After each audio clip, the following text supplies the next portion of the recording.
The Republican BBC media editor who presented the broadcaster's controversial documentary, The Princes and the Press, said sorry for foolish commentary from a former life. He tweeted, "I want to say I wrote things that were rude and immature, and I look back on them now with real embarrassment, and ask myself what I was thinking, frankly." In a second tweet, he said, "I would like to say sorry for any offense they caused then or now. I'm completely committed to impartiality and hope our recent programs can be judged on their merits." But the apology has sparked a furious response on social media, with anti-monarchy campaign group, Republic, tweeting, "If you're referring to comments about the royals, you really shouldn't apologize.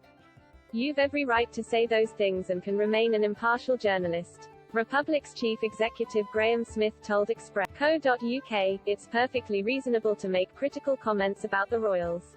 There is nothing to say he can't be an impartial journalist. A lot of BBC journalists express their support for the monarchy and they don't have to apologise for that. It's fairly routine that they join in with celebrations of weddings and jubilees and make comments about how wonderful the royals are, so it has to be okay for someone to make comments against the royals." Mr. Smith added that impartiality is not about not having an opinion, but doing a job properly and in a way which is not partial.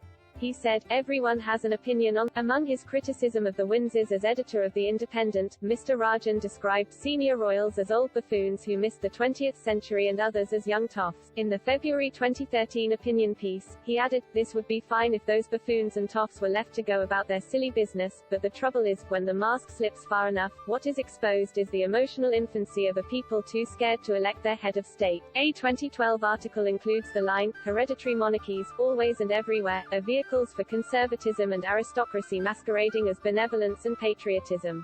True patriots know they stink." An open letter published following an announcement the Duke and Duchess of Cambridge were expecting their first child saw Mr. Rajan state, "Your imminent parenthood is of course the perfect moment for you to renounce the luxuries of royal patronage and aristocracy, in favour of the middle-class normality that most of your fellow compatriots enjoy."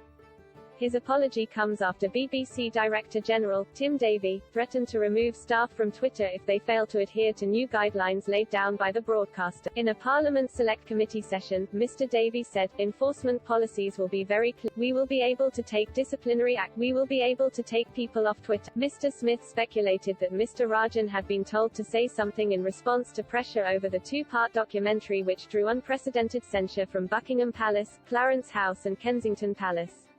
Republic's chief executive said, "He should have been told there is nothing wrong to make comments like that in a former life." The royal households believe the program included unsubstantiated and categorically inaccurate accusations about collusion with the media, particularly in connection with the Duke and Duchess of Sussex during Megxi when the couple decided to quit royal duties.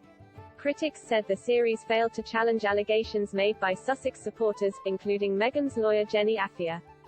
The BBC approached Buckingham Palace, Clarence House and Kensington Palace and were provided with a joint statement which read, "A free, responsible and open press is of vital importance to a healthy democracy. However, too often overblown and unfounded claims from unnamed sources are presented as facts and it is disappointing when anyone, including the BBC, gives them credibility."